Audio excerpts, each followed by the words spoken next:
Students, welcome to Alex international online tutorial. बच्चों, आइए आज हम इतिहास की बात करेंगे। प्राचीन भारत, एक संक्षिप्त इतिहास। और इसमें आइए हम देखते हैं ऐतिहासिक स्रोत। बच्चों, ऐतिहासिक स्रोत का मतलब क्या होता है? ऐतिहासिक स्रोत का मतलब होता है कि इतिहास की गाथा जहां लिखी गई है, इतिहास की गाथा जहां अंकित है, इतिहास की गाथा जहां मुद्रित है, इतिहास की गाथा जहां छपी हुई है, इतिहास के ऐसे स्रोत जहां से उसके होने का सबूत मिलता है, इसके परिणाम मिलते हैं, इसके साक्ष्य मिलते हैं, इसी को तो ऐतिहासिक स्रोत बोलते हैं। आप जीवित हैं, यह कैसे पता चलता है? तो आपके शरीर में श्वसन चल रहा है, आपके शरीर में आपका जो हृदय है निरंतर कार्यरत है, तो एक क्या है, प्रूफ है कि भैया मेरे कि आप जीवित हैं। तो ऐतिहासिक स्रोत की अगर हम बात करें तो हमको क्रोनोलॉजिकल स्टडीज के ऊपर फोकस करना पड़ेगा। We should study chronological. What is chronology? भैया, क्रोनोलॉजी का मतलब होता है कालक्रम। कालक्रम को समझिए। 6 बजे सुबह में आप उठे, 7 बजे में फ्रेश हो गए, 8 बजे में आप पढ़ाई करने के लिए बैठे, और 10 बजे में आपको कहीं बाहर जाना था मीटिंग के लिए, 12 बजे में आप आराम किए, 4 बजे में आप फिर स्टडी के लिए बैठे। तो ये एक कालक्रम है कि आपने पहले क्या किया, बाद में क्या किया। इसको अगर एक व्यापक पैमाना पर हम देखेंगे तो हम क्या देखेंगे? यह कालक्रम क्या 7 दिन का नहीं हो सकता है? बिल्कुल, पिछले 7 दिन का भी हो सकता है, पिछले 1 महीना का भी हो सकता है, पिछले 10 साल का भी हो सकता है, पिछले 100 साल का भी हो सकता है, और मिलियंस ऑफ ईयर एगो, जिसको MY बोलते हैं, इसका भी हो सकता है। बिलियंस ऑफ ईयर एगो, जिसको BYA बोलते हैं, इसका भी हो सकता है। बच्चों, आइए हम इसी प्राचीन भारत की बात करेंगे और एक संक्षिप्त इतिहास की बात करेंगे कि प्राचीन भारत में हम लोग यह देखेंगे, प्राचीन भारत में यह देखेंगे, क्या देखेंगे कि यह जो कालक्रमिक विवरण है वो क्या होता है। हम देखेंगे कि यह कालक्रमिक जो विवरण है वो क्या होता है बच्चों। तो आइए, सबसे पहले जैसा कि अभी मैंने आपको बताया, किसी व्यक्ति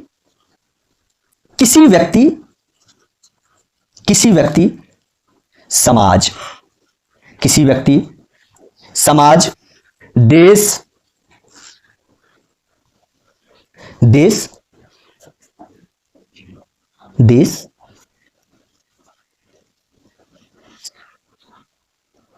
से संबंधित,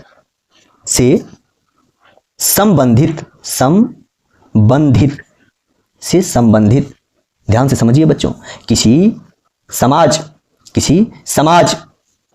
देश, व्यक्ति से संबंधित महत्वपूर्ण, विशिष्ट व सार्वजनिक क्षेत्र की घटनाओं। बच्चे, हम एक बात बताते हैं, आप घर में खाना खाए कि नहीं खाए, क्या यह इतिहास होगा? इतिहास भले ही हो सकता है, यह कालक्रमिक विवरण में तो नहीं आएगा।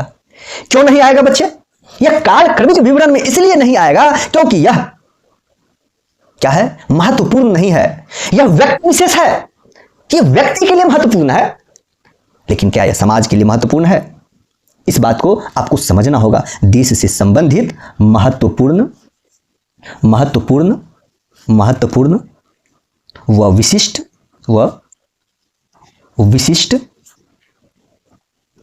सार्वजनिक क्षेत्र की घटनाओं को, सार्वजनिक क्षेत्र की घटनाओं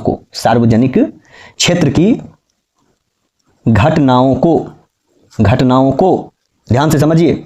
सार्वजनिक क्षेत्र की घटनाओं को, है ना, सार्वजनिक क्षेत्र की घटनाओं को, या फिर तथ्यों, है ना।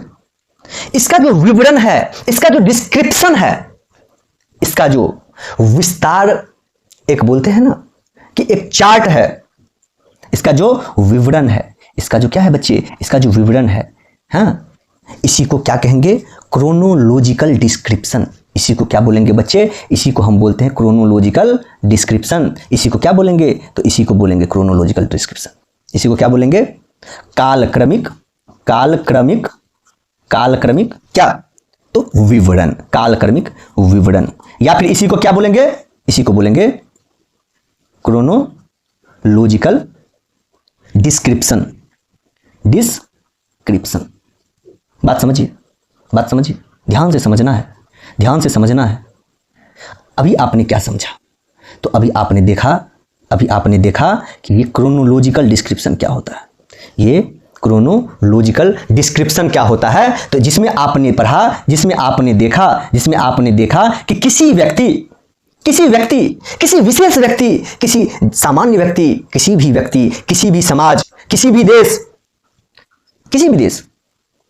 देश से संबंधित जो महत्वपूर्ण, जो इंपॉर्टेंट, जो पार्टिकुलर, जो सार्वजनिक क्षेत्र की जो घटना होगी ना, उसका जो क्या बोलते हैं, विवरण होगा ना, उसी को बोलेंगे कालक्रमिक विवरण। बच्चों, इतिहास के कालखंड में अनेकों ऐसे घटनाओं का उल्लेख है जो आपके जानकारी के लिए होना नितांत आवश्यक है, बहुत ही महत्वपूर्ण है। तो बच्चे, ये जो कालक्रमिक विवरण है, ये हमको प्राप्त कहां से होगा? ये हमको प्राप्त कहां से होगा? तो इसके लिए हम जो कुछ बात करेंगे, तो हम कुछ बातें लिखेंगे। हाँ, तो पहले मैं लिखता हूं, फिर उसको मैं बताऊंगा। इसमें हम बात करेंगे पुरातात्विक स्रोत का, इसमें हम बात करेंगे पुरातात्विक स्रोत का, पुरातात्विक स्रोत का बात करेंगे बच्चे, पुरातात्विक स्रोत। इसमें हम सिक्का की बात करेंगे, सिक्के जिसको कॉइन भी बोलते हैं। इसमें हम अभिलेख की बात करेंगे, अभिलेख, इसमें हम अभिलेख की बात करेंगे। अभिलेख बच्चे, जैसे ही हम अभिलेख की बात करेंगे, जैसे ही अभिलेख की बात करेंगे, ऐसे ही आपके मन में एक सवाल आ जाएगा। आपके मन में क्या आएगा बच्चे? आपके मन में एक सवाल आ जाएगा। आपके मन में क्या सवाल आएगा? आपके मन में सवाल आएगा, आपके मन में सवाल आएगा कि सर, अभिलेख में प्रयुक्त लिपि भी हो सकती है? बिल्कुल हो सकती है बच्चे मेरे, लिपि किसे कहते? क्योंकि अभिलेखों में जो लिपियां प्रयुक्त होगी, कहीं ना कहीं इतिहास से संबंध जरूर रखती होगी, इतिहास से संबद्ध जरूर होगी, इतिहास से संबद्ध जरूर होगी। तो एक अलग से ये भी लिखेंगे क्या कि अभिलेखों में प्रयुक्त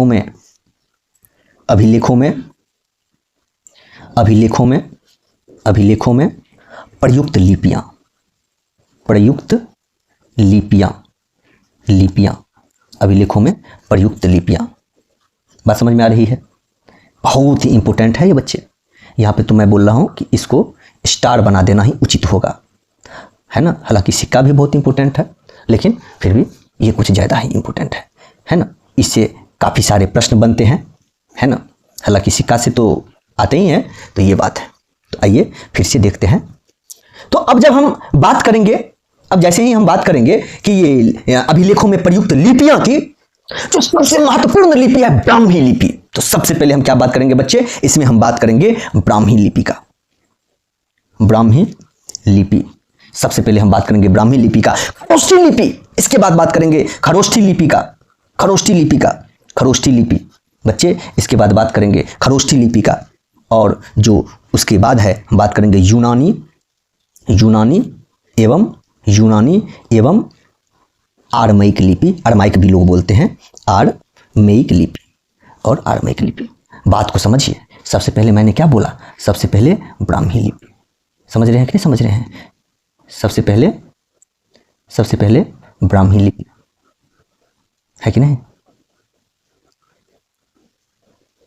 सबसे पहले आइए देखते हैं ये क्या है भाई। तो ब्राह्मी लिपि है। इसके बाद हमने क्या देखा?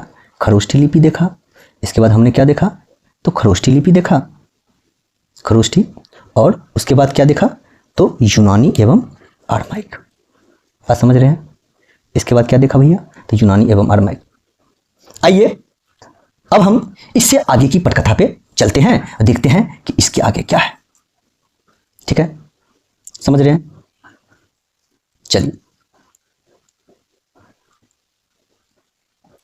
चलिए इससे आगे की बात करते हैं। ठीक है, चलिए अब एक हेडिंग बना लेते हैं। कौन सा हेडिंग भैया? तो पुरातात्विक स्रोत का, है ना। अब एक हेडिंग बना लेते हैं पुरातात्विक स्रोत का, पुरातात्विक पुरातात्विक स्रोत, पुरातात्विक स्रोत है ना। अब पहली पुरातात्विक स्रोत की चर्चा कर ली जाए। तो आइए देखते हैं कि पुरातात्विक स्रोत क्या होता है। किसी देश अथवा स्थान का इतिहास जानने के लिए उसके विश्लेषण में पुरातात्विक साक्ष्यों की महत्वपूर्ण भूमिका होती है। बच्चों नहीं समझ में आई? मैं बता रहा हूं, जैसे अभिलेख हो गए, सिक्के हो गए, स्मारक हो गए, समझे? फिर से बता रहा हूं कि पुरातात्विक साक्ष्यों के अंतर्गत अभिलेख, सिक्के, स्मारक, भवन, मूर्तियां, भवन के ऊपर चित्रकारी, बर्तन, बर्तन के ऊपर छपे हुए आकार। अधिकांश पुरातात्विक साक्ष्य प्राचीन स्थलों तथा टीलों की खुदाई से प्राप्त किए जाते हैं। तो सबसे पहले तो भैया सवाल हो गया कि ये टीला क्या होता है? हैं? सबसे पहले तो ये जानेंगे ना कि ये टीला क्या होता है। तो आइए सबसे पहले ये जानते हैं कि ये टीला क्या होता है, समझे? आइए देखते हैं कि ये टीला क्या होता है। तो भैया टीला धरती का उस उभरे हुए भाग को कहते हैं जिसके नीचे पुरानी बस्तियों के अवशेष विद्यमान होते हैं। फिर से समझिए, ये एक टीला है, ये क्या है? टीला है। तो इसके नीचे में बस्ती का कुछ अवशेष प्राप्त होगा। कैसे पता चलेगा? खुदाई करने से। कैसे पता चलेगा? खुदाई करने से। बात समझ में आ रही है? तो ये टीला आपको समझ में आ गई होगी, है ना? ये टीला समझ में आ गया होगा। बात समझ में आ रही है ना? आपको टीला समझ में आ गया होगा। अब चलिए, हाँ, अब इससे आगे की बात करते हैं। प्राचीन टीलों अथवा स्मारकों का जो खुदाई है या जिसे उत्खनन कहते हैं करके वहां से जो प्राप्त वस्तु है उसके कलाकृति के आधार पर, जो मैंने अभी चर्चा की है, उसके ऊपर जो मुद्रित या अंकित जो कलाकृति है, कलाकृति नहीं समझ में आ रही है, कला की आकृति, कला से युक्त आकृति, कलाकृति है, उसके आधार पर कर्मिक ऐतिहासिक विश्लेषण करना ही तो आर्कियोलॉजी कहलाता है। इसी को पुरातत्व विज्ञान भी तो कहते हैं। बात समझ में आई? अरे इसी को क्या कहते हैं? पुरातत्व विज्ञान, पुरातत्व विज्ञान कहते हैं। इसी को क्या कहते हैं? इसी को पुरातत्व विज्ञान कहते हैं। बात समझ में आ रही है बच्चों? इसी को क्या कहेंगे? इसी को कहेंगे पुरातत्व विज्ञान। पश्चिमोत्तर भारत में हुए उत्खननों से ऐसे नगरों का पता चलता है जिसकी स्थापना 2500 ईसा पूर्व हुई थी। पश्चिमोत्तर का मतलब हुआ कि पश्चिम और उत्तर के पास। शायद आपको समझ में आ गया होगा, कहीं न कहीं हम सिंधु नदी के आसपास के क्षेत्र की बात कर रहे होंगे। समझ रहे हैं? और उत्खननों से हमें गंगा की घाटी में विकसित भौतिक संस्कृति के विषय में जानकारी मिलती है। बात समझ रहे बच्चे? तो उनकी सामाजिक स्वरूप एवं संरचना। इसके बाद बच्चे अब आपके मन में एक प्रश्न आता होगा कि ये मृदभांड क्या होता है ना? तो ये मृदभांड कुछ इस प्रकार की संरचना होती है। बात समझ में आ गई? ये मृदभांड जो है ये कुछ इस प्रकार की संरचना। मृदभांड मिट्टी, मृद का मतलब भैया, मृद शब्द की उत्पत्ति मृदा से है। मृद का मतलब क्या होता है? मिट्टी। बात समझ में आ रही है ना? हाँ, तो मृदभांड इसका मतलब क्या हुआ? इसका उपयोग करते थे कौन? तो प्राचीन काल में लोग, प्राचीन काल में जो लोग थे ना, वो, है ना, किस प्रकार के घरों में रहते थे, भोजन में किन अनाजों का उपयोग करते थे, किस प्रकार के औजारों का प्रयोग करते थे, किस प्रकार के हथियारों का प्रयोग करते थे। और दक्षिण भारत के कुछ लोग मृत व्यक्ति के शव के साथ में औजार, ध्यान से समझिए बच्चे, औजार, हथियार, समझ रहे हैं? हथियार, मिट्टी के बर्तन, है ना, मिट्टी के बर्तन, ये सब तो दफना देते थे बच्चे, ये सब तो दफना देते थे उनके कब्र में। समझ में आ रही है कि नहीं समझ में आ रही? इसके ऊपर एक घेरे में बड़े बड़े पत्थर खड़े कर दिए जाते थे। और ऐसे स्मारक को क्या बोलते थे जानते हैं?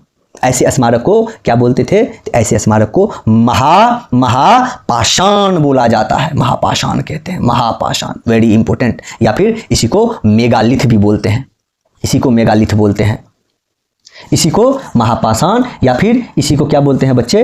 इसी को क्या बोलते हैं? तो इसी को मेगालिथ भी बोलते हैं। तो ये आपको याद रखना पड़ेगा कि ये महापाषाण क्या होता है। बात समझ में आई? किसी प्राचीन वस्तु में विद्यमान, ध्यान से समझिए, किसी भी प्राचीन वस्तु में विद्यमान जो कार्बन 14 है ना, कार्बन आप लोग पढ़े होइएगा, कार्बन 12 होता है, कार्बन 13 भी होता है, कार्बन 14 भी होता है। तो इसमें से हम ना कार्बन 14 की बात करते हैं, है ना। कार्बन 14 में आई कमी, भाई कमी कैसे आएगी भैया? समय के साथ ह्रास होता है ना। आई कमी के कारण जो है तो उस वस्तु के कालखंड का निर्धारण होता है। इसी को तो कार्बन डेटिंग प्रोसेस कहते हैं या रेडियो कार्बन भी बोला जाता है। बात समझिए, बात समझिए कि इसी को क्या बोला जाता है, इसी को क्या बोला जाता है, इसी को बोला जाता है कार्बन डेटिंग या फिर रेडियो कार्बन। समझे कि नहीं समझे? अब कार्बन का C14 क्या है भैया? कार्बन का C14 का कार्बन से क्या संबंध है? कार्बन से क्या संबंध है? ये बहुत इंपॉर्टेंट बात है। तो भैया C14 जो है ना, सबसे पहले तो ये समझिए कि ये क्या है, तो रेडियो एक्टिव है, रेडियो एक्टिव है। और क्या है? आइसोटोप है, रेडियो एक्टिव आइसोटोप है। अब आपके मस्तिष्क में सवाल आता होगा कि ये आइसोटोप क्या होता है? आया सवाल, आइसोटोप ऐसा बच्चे देखिए, ऐसा बताते हैं ना, जब आप केमिस्ट्री पढ़िएगा, केमिस्ट्री नहीं उसको केमिस्ट्री बोलते हैं बच्चे, केमिस्ट्री पढ़िएगा तब आपको पता चलेगा कि जब किसी परमाणु समान परमाणु का अलग अलग रूप हो, कुछ इस प्रकार से परमाणु संख्या तो बराबर हो, भार में हो जाए अंतर, तभी समझ जाइएगा कि ये क्या है, ये आइसोटोप है ना। जैसे कार्बन की ही अगर हम बात करें, कार्बन का परमाणु संख्या तो 6 है, लेकिन इसका परमाणु भार तो 12 भी हो रहा है, अभी मैंने आपको बताया था 13 भी हो रहा है और 14 भी हो रहा है। और ये जो 14 वाला जो है ना भैया, ये हमारा रेडियो एक्टिव है, ये हमारा रेडियो एक्टिव है, समझे। और आइए आज आपको हम हिस्ट्री में साइंस पढ़ाते हैं, एक लाइन की साइंस पढ़ाएंगे, इससे ज्यादा हम आपका समय नहीं लेंगे, इससे ज्यादा का समय जाया नहीं करेंगे। क्या आपको मालूम है? नहीं मालूम होगा, मालूम कर लीजिए, मैं आपको बता रहा हूं, मालूम है, अच्छी बात है, कमेंट कीजिएगा कि आपको क्या मालूम था। आपको मालूम है कि ये जितने भी एलिमेंट आपके पीरियोडिक टेबल में, मोसले की पीरियोडिक टेबल में अवेलेबल है, चाहे हाइड्रोजन है, हीलियम है, लिथियम है, बेरिलियम है, बोरन है, कार्बन है, रेडियम है, थोरियम है, कुछ भी है भैया मेरे, इसका जो परमाणु भार आपको दिखता है चार्ट में, वो इसका परमाणु भार नहीं है बच्चे, ये इसका औसत भार होता है। किसके? आइसोटोप्स का। बात समझ में आ रही है? क्योंकि बहुत सारे ऐसे तत्व हैं जिसके आइसोटोप्स होते हैं। आप एनसीईआरटी की किताब को उठा के देख लीजिए, साइंस की बुक को। आई डू बिलीव कि below the level of standard 10 you will find it out that there are so many. हम अरे भैया नाइट्रोजन की बात करेंगे तो नाइट्रोजन में आपको मिल जाएगी 3:1 के रेशियो में। समझाएंगे कभी साइंस के क्लास में, इसके ऊपर डिटेल चर्चा करेंगे। चलिए रिटर्न आते हैं, come back to the class of history. आइए, बहुत हो गई केमिस्ट्री, फिर से चलें कहां, तो अपना जहां क्लास है, जहां क्या पढ़ रहे थे, हिस्ट्री। जिस हिस्ट्री में हम क्या पढ़ रहे थे कि कार्बन 14 में हुए कार्बन की ह्रास की मात्रा से हम उसका डेटिंग करते हैं, और इसी को कार्बन डेटिंग टेक्निक कहते हैं। और चूंकि कार्बन का जो 14 है, नहीं सॉरी कार्बन के 14 भार वाला जो आइसोटोप है वो क्या है, तो वो क्या है बच्चे, वो क्या है आप बताइए ना। अभी तो मैंने बताया कि ये क्या है, तो ये क्या है, रेडियो एक्टिव है। ये क्या है, रेडियो एक्टिव है। इसीलिए इसी टेक्निक को हम क्या बोलेंगे, तो हम बोलेंगे radio carbon dating. Any problem? इसी को बोलते हैं radio carbon dating, radio carbon dating, radio carbon dating. अगर इसके बावजूद भी कोई डाउट बच जाए, I request you not to forget comment in the comment section so that I can resolve. I will absolutely try, I will definitely try to resolve your problem, but you need to start, you need to take a step forward to comment. भैया हिम्मत तो करनी पड़ेगी ना। अब इसके आगे चले, है ना। अब थोड़ी सी तारीफ करें कार्बन 14 का जी, जरूरी है। देखिए जितनी भी जो सजीव वस्तुएं हैं ना, जितनी भी सजीव प्राणी है, सब में कार्बन 14 मौजूद होता है भैया मेरे। Here and there everywhere is carbon 14, ये बात याद कर लीजिए। तो रेडियो कार्बन डेटिंग विधि से ही यह पता चलता है कि राजस्थान और कश्मीर में कृषि का प्रचलन। देखिए भैया कार्बन कितना महत्वपूर्ण है, आज आपको पता चल गया होगा कि कार्बन कितना महत्वपूर्ण है ना। कि कृषि का प्रचलन, किसका प्रचलन, तो कृषि का प्रचलन, किसका प्रचलन, तो कृषि का प्रचलन भैया 7,000 से 6,000 ईसा पूर्व हुआ था। बात समझ में आ रहा है, बात समझ में आ रही है। अब देखिए एक बात बताते हैं। अब आपके मन में एक फिर से सवाल आ गया होगा कि गुरुजी ये तो कुछ पल्ले पड़ा नहीं। क्या भैया, तो ये तो पल्ले पड़ा नहीं क्या, तो आप 7,000 से 6,000 लिखे, आपको 6,000 से 7,000 लिखना चाहिए था ना। तो भैया मेरे ईसा के जन्म से एक दिन पहले, ये तो ऐसा ही आप अगर मेरे चैनल पे आप जाके देखिए, क्या देखिए, तो इंटीजर थोड़ा सा पढ़ लीजिए। इंटीजर जैसे ही आप पढ़िएगा तो आपको ये इसका जवाब जरूर मिल जाएगा कि 7,000 से 6,000 क्यों है। क्योंकि 6,000 का मतलब क्या हुआ भैया, ईसा के जन्म के जो कालखंड है ना उसके नजदीक है वो। और ये जो 7,000 है ये ईसा के जन्म के जो 6,000 का टाइम पीरियड है उससे 1,000 वर्ष और दूर है। हाँ भैया, मैंने इसको समझाने का एक कोशिश और करते हैं, समझ गए तो अच्छी बात है, नहीं समझे तो एक बार फिर से तो कोशिश कर ही सकते हैं देखने का। सपोज कीजिए कि ये ईसा का जन्म है और ये 6,000 है और ये 7,000 है, तो भैया ये ज़्यादा दूर में है। इसका मतलब क्या हो गया कि ये कालखंड बहुत पुराने समय की बात है, ये प्राचीन कालखंड की बात है और ये उससे थोड़ी सी नज़दीक की बात है। चलिए इसकी बात फिर कभी टाइमलाइन बताएंगे ना, हिस्ट्री के टाइमलाइन की जब बात करेंगे तो फिर हम इसकी बात कर लेंगे। आइए अब हम बात करते हैं कि पौधे के अवशेषों का परीक्षण कर विशेषतः पॉलन के विश्लेषण द्वारा। भैया पॉलन एक ऐसा चीज़ है ना, जब आपको बोटनी पढ़ाएंगे तो आपको समझ में आएगा कि ये पॉलन एक ऐसा चीज़ है ना जो कभी एक जगह रुकेगा नहीं, समझे ना। तो ये इसके विश्लेषण के द्वारा जलवायु और वनस्पति का भी इतिहास जाना जाता है। आप कमेंट बॉक्स में टाइप कीजिएगा कि क्लाइमेट से आप क्या समझते हैं, वेदर और क्लाइमेट में क्या अंतर है कि नहीं, और वनस्पति तो भैया किसको बोलते हैं ये भी बताइएगा। आप बताइएगा वनस्पति किसे कहते हैं, पेड़ पौधे के बारे में आप क्या जानते हैं, कोई दिक्कत है तो बताइए। पशुओं की हड्डियों का परीक्षण कर उनकी आयु की पहचान की जाती थी और उनके पालतू होने एवं अनेक प्रकार के कार्य में लाए जाने का पता लगाया जाता था। बच्चे इतनी बात अगर आपको समझ में आ गई हो तो आप कमेंट बॉक्स में टाइप जरूर कीजिए। अगले लेक्चर में मैं आपको बताऊंगा सिक्कों के बारे में, उसमें हम बात करेंगे, क्या बात करेंगे, तो हम बात करेंगे अगले लेक्चर में साहित्यिक साक्ष्य के बारे में। अगले लेक्चर में हम बात करेंगे साहित्यिक साक्ष्य के बारे में, जिसमें हम क्या बात करेंगे, जिसमें हम बात करेंगे धार्मिक साहित्य की, जिसमें हम बात करेंगे धार्मिक साहित्य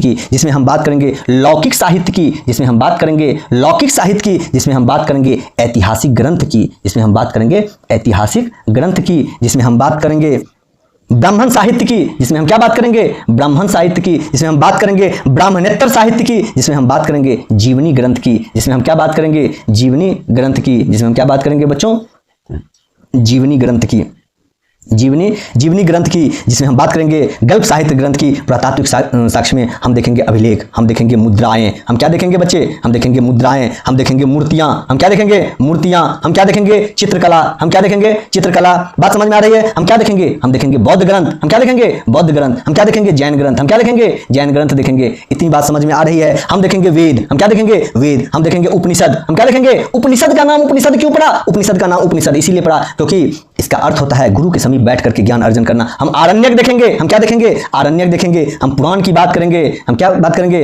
पुराण की बात करेंगे। बात समझ में आ रही है। हम स्मृति की बात करेंगे, हम किसकी बात करेंगे स्मृति की बात करेंगे। हम रामायण की बात करेंगे, हम किसकी बात करेंगे, हम महाभारत की बात करेंगे, हम महाभारत की बात करेंगे। और ये सभी बात हम नेक्स्ट लेक्चर में करेंगे। तो आप लोग का प्यार ऐसे ही बना रहे। आप लोगों को बहुत बहुत धन्यवाद। चैनल के साथ जुड़े रहिए। देखते हैं, मिलते हैं नेक्स्ट लेक्चर में। Thank you so much.